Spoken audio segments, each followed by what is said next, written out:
This is the AP workbook, Unit 1B, about position and velocity. And here we're going to be using representations. We're going to be starting dealing with some graphical representations.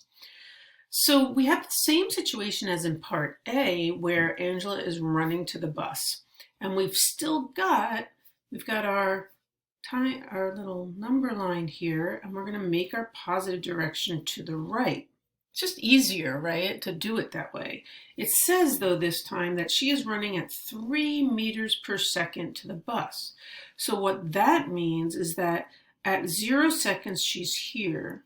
And then 1 second later, she's 3 meters further, right? The velocity being 3 meters per second means she travels 3 meters every second. So then she's at 3, then she's at 6, then she's at 9, then she's at 12, then she's at 15. So we can actually complete this table here, okay? We can also graph that. So in this case, they're starting us off with this graph, and I want you to notice these very important features. You probably already know this, okay? But I want you to really be clear. The first thing when you see a graph, and you have to make a graph, is to notice what's on the axes. So this is position versus time. And we always say position versus time. We put the position on the Y and time is on the X. This is the Y, then the X. And that's how it's always worded, Y versus X, as tight as the when they're telling you what's going to be on the graph. So they also then break this up into a scale, right? And notice that the X and Y scale does not have to be identical, but it does have to be evenly divided. All stuff you learned a long time ago, but I want to reiterate that you must do this, and you want to use up as much of the graph paper as you can. So if you've got here 5 seconds, you should spread that out, and we've got a total of 15 meters, you want to spread that out.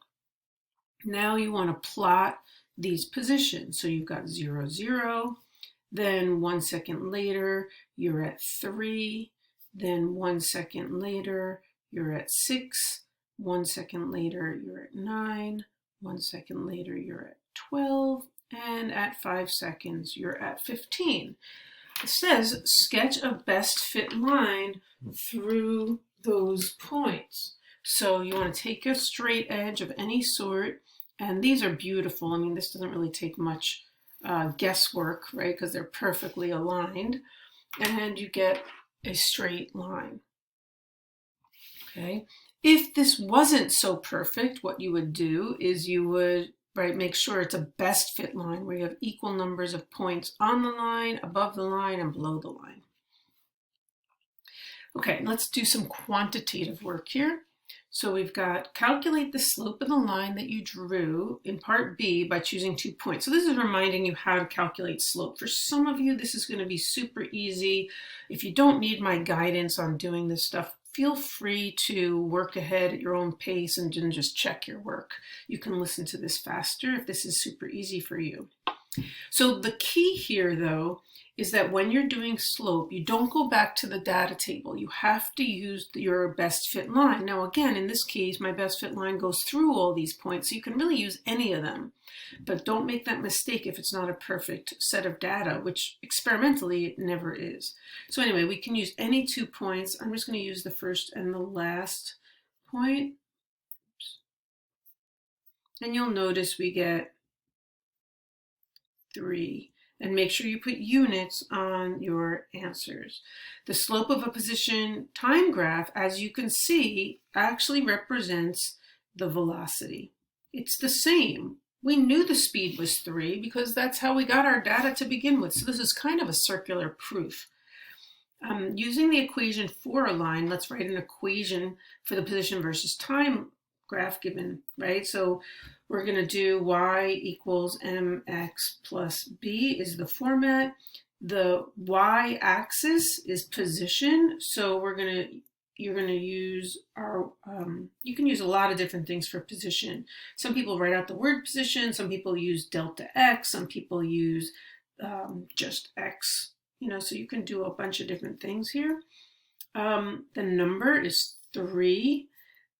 The x value is going to be time. And the y-intercept is 0. And so more generally, we can write this as delta x equals velocity times time. And so that's how we get the equation for our speed. Now, before we leave this exercise and tie this up, what I want you to think about is what would it mean if you got a graph that looked like this instead, right? Well, if the slope, is the velocity, right? Then if I have a smaller slope, it means I have a smaller velocity. And likewise, if I have a steeper slope, I have a bigger velocity. And this is a huge and very important concept that we're going to be working on for this unit.